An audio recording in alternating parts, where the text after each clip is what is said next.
What's going on, Jerome's? Week 12 NFL action is in the books, and Week 13 is rapidly approaching because I forgot there's a Black Friday game.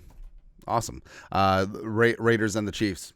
Cool. But 3 Thursday games. Happy Thanksgiving to one and all. And I'm giving thanks that the Vikings are indeed 9-2, but it's like a thanks that thank you, but right. So the Vikings, I mean, they may be the most winningest wildcard team in NFL history at this rate. The Lions are still a freight train at 10-1. It sort of is what it is. Vikings get another crack at them Week 18. Hopefully, it will matter, given the tiebreakers, but we'll see, man. Anyways, but the Vikings got it done against the Bears on the road, just by a smidge. But hey, the Vikings beat the Bears on the road by 3 times the amount of points that the Packers did. I'm just saying. And hey, Caleb Williams, hey. My boy, the pride of USC. Can we just give it to the Lions one time? Just like, please. All right. Also, the Lions play the early game, right? Let's take a look. See. This is a good pot. Yeah, they play the 11:30. Hey, so this is generally how we structure our Thanksgiving. Like usually a meal around noonish, right? And see, that allows you to go back for leftovers throughout the day. I don't understand people who just have Thanksgiving dinner, unless like work schedules and stuff. But I don't know, just Thanksgiving is meant to be dinner. You know what I mean? It's meant to be like an all-day feast-a-thon. But anyways, after the first and second plates and third plates and dessert, can the Bears please just beat the Lions one time? Just give us a friggin' chance, man. That's it. But the Vikings, like we said, 9-2. What it do? I believe the most wins for a wildcard team is 13-3. Yeah, I forget which one it is. I may have just made that up. But the Vikings currently sitting at the 5. If the season ended now, the Vikings would be on the road against the Falcons, Kirk Cousins and company. Although the Falcons ain't hang on to that division, man. The Buccaneers are charging hard and finally starting to get healthy. Yeah, so I think the Chargers charging. I think the Buccaneers eventually take that. But the Lions up there, 1. Eagles looking pretty damn good right now, man. Like, things are starting to gel.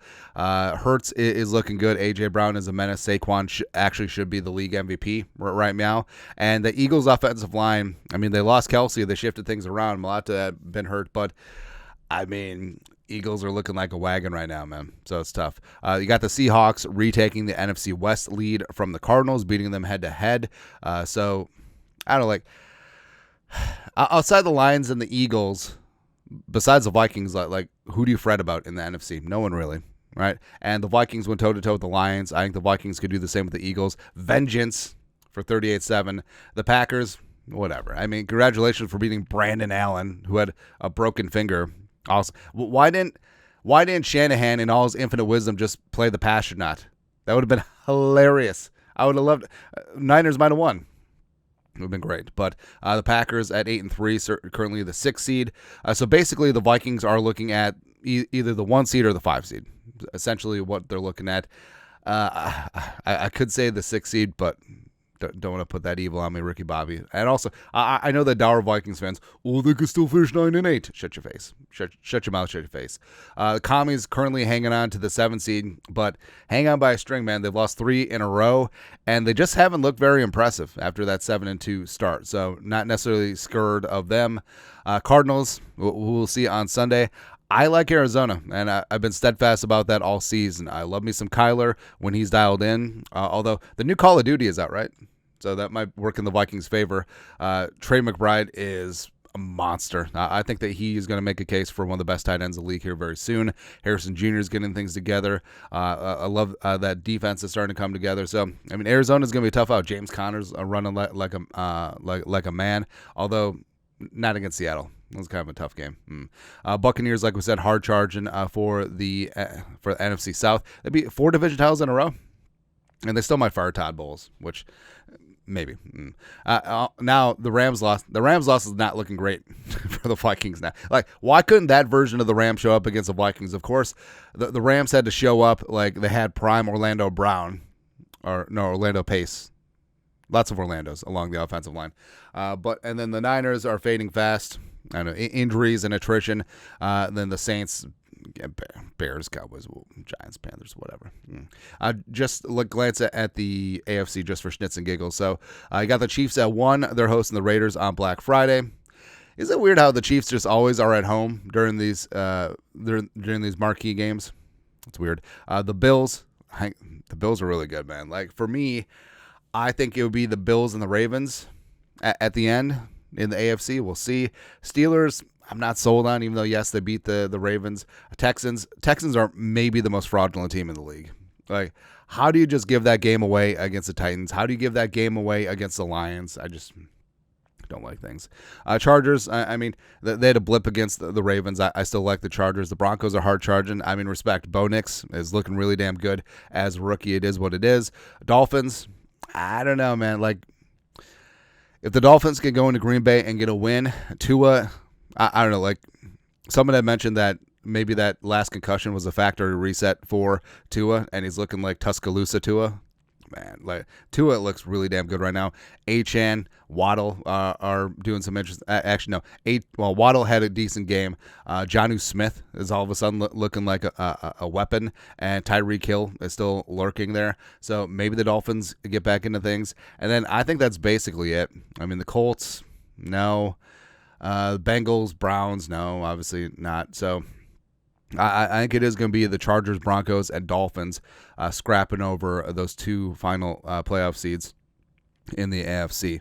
And for the Vikings, I mean, it's pretty simple. You just have to keep on keeping on. And 3 straight games at home, 4 out of 5 at home, and you got 3 division games left. So, I mean, the Vikings, we're going to see what kind of team the Vikings are, because the Cardinals are 6-5. The Falcons are also 6-5. So a couple teams with winning records. Seahawks, obviously, they're 2. Packers 8-3. Lions 10-1. So you're going to be up against some teams with winning records. But I like the Vikings' chances, and they should be favored in each of the next 3 games at home minimum. They're 3.5, 4-point favorites against the Cardinals on Sunday, and we just need a little help from our friends. Just like Bears one time.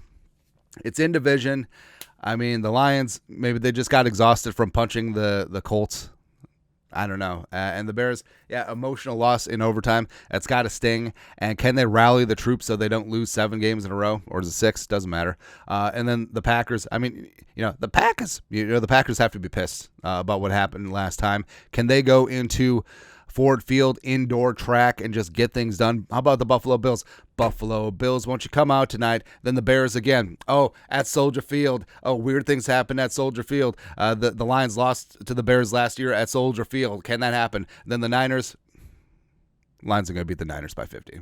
San Francisco. Oh, this is why Super Bowl windows matter, because the 49ers were literally Super Bowl participants last year, and now that window slammed shut because they got to pay Brock Purdy here coming up pretty soon. Christian McCaffrey looks washed. It's over. It's finito. Dunzo. And of course, they got the Vikings Week 18, which is going to be. That's right, man. So, I mean, this might be purple-colored glasses because, yes, the Lions are very good, but could you envision 2, 3, 4 losses in here? Manifest it. Just like, I need some sage. Just like, please, Bears one time. Ugh. I'm not rooting for the Packers. I just hope that the Lions lose. Hey, Bills, come on. Come on, baby. And then Niners? I don't know. Just give us a puncher's chance, man. Just let us back in the Derby. Just give Week 18 some meaning. But we'll see. I mean, it really doesn't matter what happens with the Lions as long as the Vikings keep on keeping on. And we'll do what we have to do, right? Got to be road warriors as the 5 seed, so be it. Bring it on. So, as of right now, all right, so say everything else except for the Vikings being the Falcons goes according to Hoyle. Packers lose to the Seahawks. Packers. The Commies lose to the Eagles. And then guess what? 5 seed Vikings. Actually, no. We'll say screw it. The Packers win. Ugh. Packers beat the Seahawks, and then all of a sudden it's 1-6. So the Packers on the road against the Lions in the division round. Vikings against the Eagles, the 2 seed, getting vengeance for 38-7, and then NFC title game, either Vikings. If the Packers somehow upset the Lions, and then the Vikings host the NFC title game, let's go against the Packers border battle. Ideas, me. I get ahead of myself. But first off, let's cut Kyler down to size on Sunday, and I'll go from there. Anyways, that's it. Take a look at the NFC playoff picture. I can say that he's my countryman. Let us know your thoughts, our thoughts, comment section. You guys know what to do. Skull production value.